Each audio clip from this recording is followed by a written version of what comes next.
What happened when an undercover CEO boarded a quiet train at a small-town station will move you in ways you didn't expect. To our wonderful listeners, thank you for being here. You're the kind of people who value dignity, legacy, and doing what's right, even when no one's watching. Today's story isn't just about a forgotten hero. It's about how one quiet act of courage, left unspoken for decades, finally finds its voice. So grab a cup of coffee, settle in, and join us as we honor the kind of man who didn't ask for praise but earned it every mile. The morning sun cast long shadows across the cracked pavement of Middleton Station, a small-town rail depot that hadn't changed much in 50 years. Frank Delaney stepped onto Platform 4 with a quiet determination, his steps slow but steady, supported by an old wooden cane that clicked faintly against the concrete. He wore a dark wool coat, pressed slacks, and a weathered conductor's cap that had once gleamed with company pride. In his hand, he clutched a creased envelope addressed in looping script, an invitation to the 50th anniversary commemoration of the River Bridge rescue, a near-forgotten rail disaster that had once made headlines and changed lives. Frank was among the few who still remembered it firsthand. At the boarding kiosk, a young attendant named Tracy glanced up from her tablet as Frank approached. Her eyes flicked to his age-worn face, then back down to his ticket. "Sorry, sir," she said curtly. "There's been a seating shuffle due to equipment changes. Your reservation's been bumped." She tapped at her screen. "We're fully booked today. You'll have to wait for the next available train." Frank blinked slowly, trying to understand. "I booked this seat over a month ago. I'm looking forward to it." "I understand, but there's nothing I can do," she replied, already looking past him at the growing line of passengers. "If you step aside, I'll try to see what's possible." With a tired nod, Frank stepped to the edge of the platform, the envelope now tucked gently into the inside pocket of his coat. Around him, families bustled and commuters checked phones. A few glanced his way, registering the old man with the cane and the glint of metals on his jacket collar, then looked away. Frank didn't argue. He'd never been one to raise his voice. He simply waited, the same way he had waited through long winters in rail yards, through broken signals and stalled trains. Behind his weathered features and humble posture was a man who had once risked his life for others, but today he was just another inconvenience to be managed. A few benches down from where Frank stood, a younger man leaned casually against a column near the coffee cart, dressed in jeans, scuffed boots, and a plain gray hoodie. He looked like any other traveler, killing time before departure, but Miles Grant was far from ordinary. At just 34, he was the CEO of Grant Rail Lines, a third-generation family-owned company built on sweat, steel, and the pride of American railroads. He wasn't here for publicity or handshakes. Miles had quietly boarded trains across the state for months now, riding incognito to see firsthand how passengers were treated, especially the ones who didn't wear suits or carry premium memberships. His grandfather, George Grant, had instilled in him a deep respect for the working class, the mechanics, conductors, and switch operators who kept the wheels turning. George had often told stories of a train disaster back in '71 when a young mechanic named Frank Delaney had risked everything to stop a catastrophe at the River Bridge Junction. Miles had grown up hearing that name like folklore, though he'd never seen the man in person. As Miles sipped his coffee, his attention was drawn to the quiet exchange at the boarding kiosk. He watched as the elderly man in the conductor's cap was turned away by the young agent. The older man didn't protest, just stepped aside with a nod, clutching a worn duffel bag and standing quietly as others passed him. Something about the man's stillness, the way he carried himself, tugged at Miles. There was a quiet dignity there, the kind you don't see much anymore. Then his eyes caught on the small patch stitched into the man's jacket. River Bridge, Commendation, Unit, 1971. Miles froze. It couldn't be, not after all these years, but as he looked again at the man's tired posture, the faint glint of something pinned to his lapel, a story began stitching itself together in his mind. His instincts flared, not as a CEO, but as a grandson who had grown up in awe of a man named Frank Delaney. Without a word, Miles tucked his coffee into the trash, grabbed his ticket, and followed the old man toward the train. He had to know if it was really him. Miles boarded the train just a few paces behind Frank. slipping into the back of the passenger line and quietly observing as the boarding process continued. Tracy, the young gate attendant, had returned to her post, chatting with a fellow staffer just out of earshot of most passengers. But Miles heard enough. "He didn't even argue," she muttered. "Probably doesn't even know what day it is. Honestly, it's better this way. He would have just slowed everything down." Her coworker chuckled awkwardly, and Miles felt a quiet fire rise in his chest. As he stepped onto the train, Miles caught sight of Frank slowly making his way down the aisle, gripping the overhead rail with one hand, his cane in the other. A conductor had given him a last-minute seat at the very back of the car, next to the restroom, sandwiched between the bathroom door and a wall of luggage bins. The area smelled faintly of disinfectant and engine oil. Frank didn't complain. He sat down with a soft exhale, resting his duffel bag between his knees. Miles settled into a row just ahead, angled slightly so he could see Frank in the corner of his eye. The train gave a soft jolt as it started to roll forward. Passengers buckled in or pulled out magazines. Tracy passed through briefly to check the manifest, barely acknowledging Frank as she moved by. It might have ended there, just another moment where a good man was overlooked by a world moving too fast to care. But then something unexpected happened. As Frank shifted in his seat to remove his coat, the duffel bag slipped off his lap and spilled open at his feet. Out tumbled a few small personal items, a tin of mints, a book with a cracked leather spine, and nestled among them, a polished silver medal with a blue and gold ribbon still attached. It clinked against the floor, catching the light just enough to draw Miles's full attention. He turned in his seat and stared, heart suddenly racing. It was the exact same medal his grandfather had kept locked in his study drawer, shown only once to Miles when he was 12.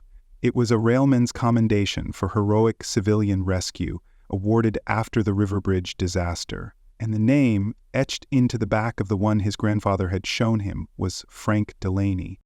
Mouth dry, Miles stood slowly and walked toward the back of the car, his mind a blur of recognition, disbelief, and sudden purpose. He wasn't just going to sit and observe anymore. He had questions, and now he knew exactly who he needed to ask. Miles approached slowly, lowering himself into the empty seat beside Frank with a respectful nod. "Mind if I sit here for a bit?" he asked casually.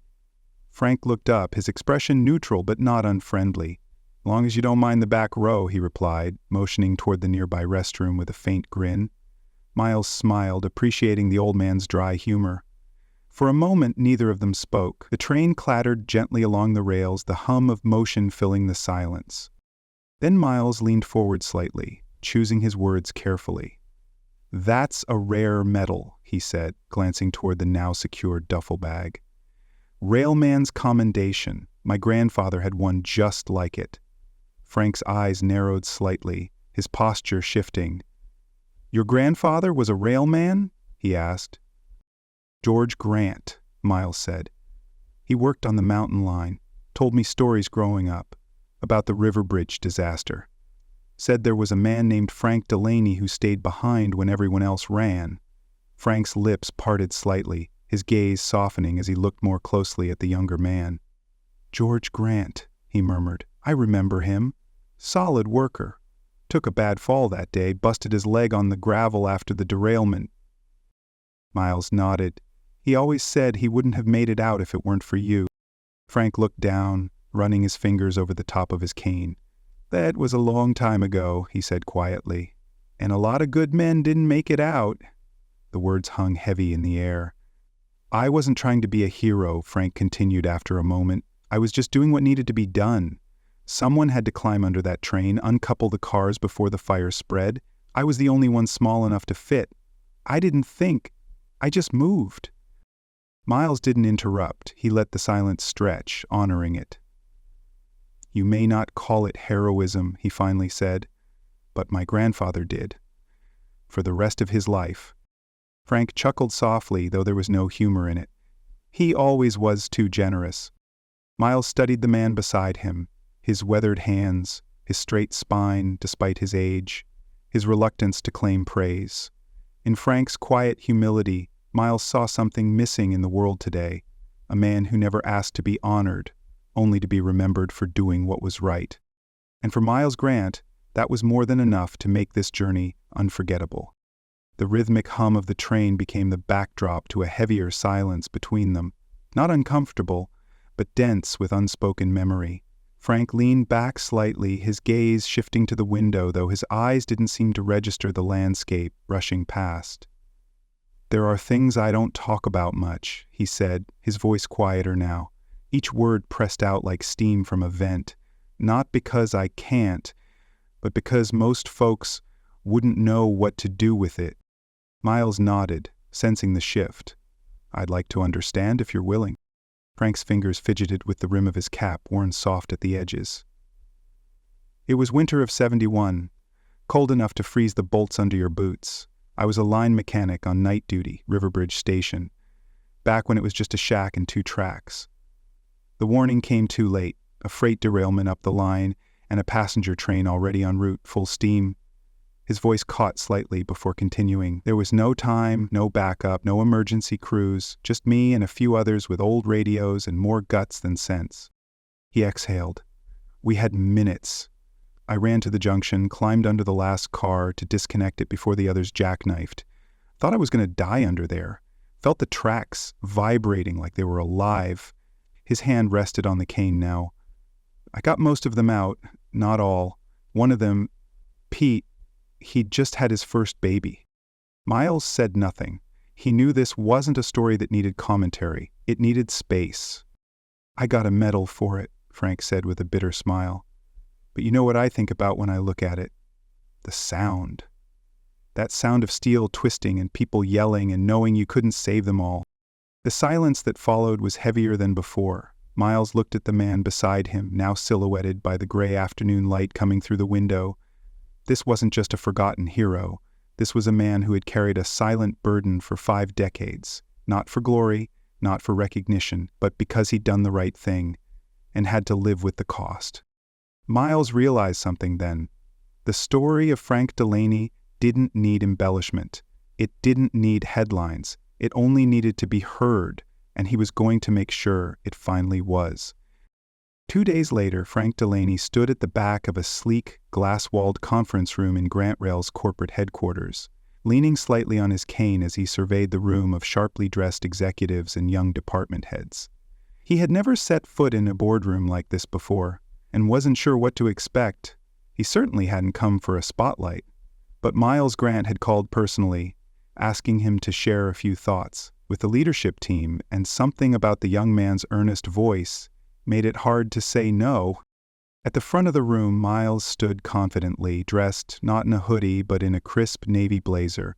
His presence was quiet but commanding. "Before we begin," he said to the room, "I want you to meet someone." He motioned toward the back, and all eyes turned as Frank stepped forward. "This is Frank Delaney. Some of you may recognize his name, some of you won't, but after today you'll never forget it." Frank gave a nod of acknowledgement, then spoke slowly, plainly, the way men of his generation often did. He didn't embellish. He didn't dramatize. He just told the truth.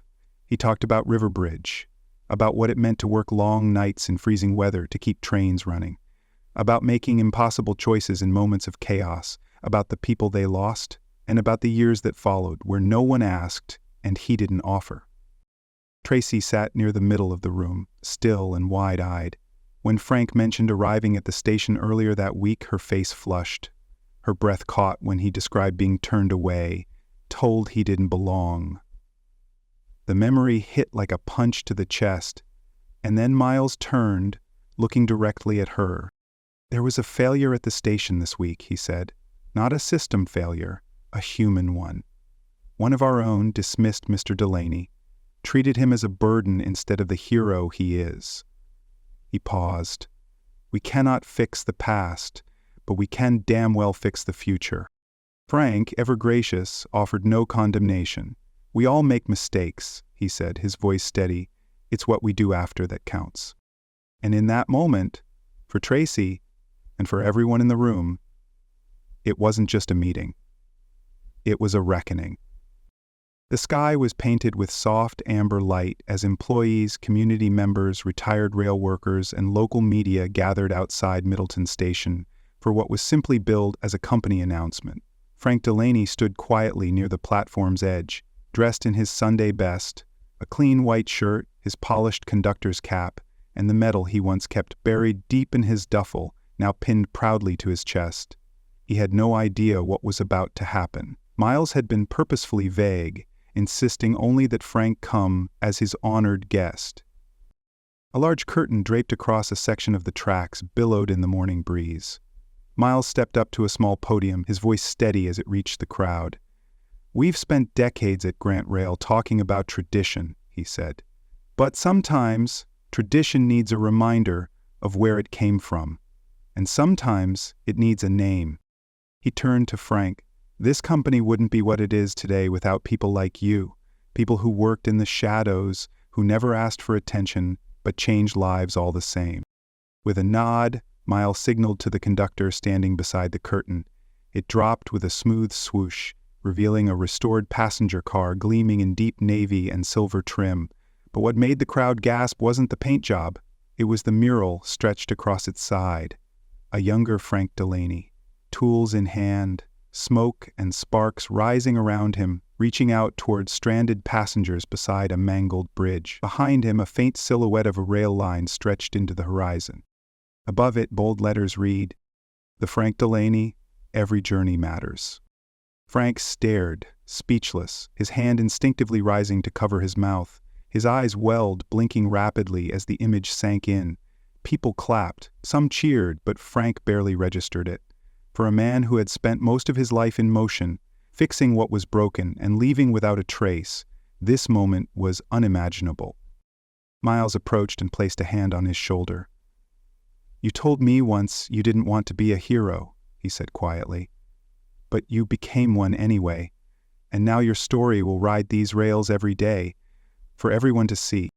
Frank's voice trembled as he finally spoke. I don't know what to say." Mills smiled. "You've already said it. 50 years ago, when you stayed." And as the sun warmed the side of the train, Frank Delaney stood tall, no longer just a name in a dusty file, but a legend in motion. In the weeks following the dedication, the Frank Delaney train car began its inaugural route, rolling proudly across state lines with its mural gleaming in the morning light. It wasn't just a tribute car, it was a statement. Inside, a small placard told Frank's story in his own words, and beneath it a simple message. Courage doesn't always wear a uniform. Sometimes it carries a wrench and a willingness to stay when others run. The story quickly gained traction. Local news picked it up, followed by regional outlets, and soon Grant Rail Lines found itself at the center of a growing conversation about recognizing quiet heroes. Miles Grant launched the Grant Rail Honor Ride Initiative, expanding the program to include priority boarding, complimentary upgrades, and personal acknowledgments for retired railway workers and community rescuers. But it didn't stop there. The company partnered with local schools to teach transportation history and share stories like Frank's. For the first time in years, the story of the River Bridge disaster wasn't just archived, it was alive, told on platforms, in classrooms, and along every mile of track the train traveled. Meanwhile, Tracy, once the dismissive young gate attendant, requested a transfer to community outreach. She now led the company's new respect and service training, using Frank's story as the emotional cornerstone. Every session began the same way, with a photo of Frank quietly waiting at Platform 4, the day he was almost turned away. "This," she told new employees, "is where we nearly failed. And this is why we never will again." As for Frank, he never got used to the attention. He attended a few community events, spoke softly to small crowds, and always deflected praise back to the others who never made it home. But what moved him most were the letters. Dozens came in, some from former railmen who remembered him, others from grandchildren who had never heard stories like his. He read every one, his weathered hands carefully smoothing the pages. On a clear autumn afternoon, Frank rode the commemorative car once more, seated beside a wide-eyed boy whose parents had brought him to learn about the man on the train. The boy asked, "Were you really a hero?" Frank smiled, looked out the window and said, "No. I was just someone who didn't walk away when it mattered." As the train rumbled on, carving a silver path through hills and heartland. It carried more than passengers. It carried a legacy, the kind that lingers, humbly, in motion. The story of Frank Delaney teaches a timeless and deeply resonant lesson. True heroism often comes quietly, without recognition or applause. Frank never sought fame for his actions during the River Bridge disaster. He simply did what was right, even when it came at great personal cost. His humility is a stark contrast to the fast-paced, recognition-hungry culture of today. The story reminds us that some of the greatest contributions are made by ordinary people who step up in extraordinary moments, then return to their lives without fanfare. Equally important is the message about how we treat others, especially those whose contributions we don't immediately recognize. Tracy's initial dismissal of Frank echoes a broader societal tendency to overlook the elderly, the quiet, the unassuming. But through reflection and growth, she and the company learn that respect must be extended before a person's resume is known, because dignity is not earned through title or appearance, but humanity. In the end, the story calls us to listen more closely, look more carefully, and honor those whose stories shape the very foundations we now stand on. Because when we take the time to see people fully, we don't just preserve history, we carry it forward.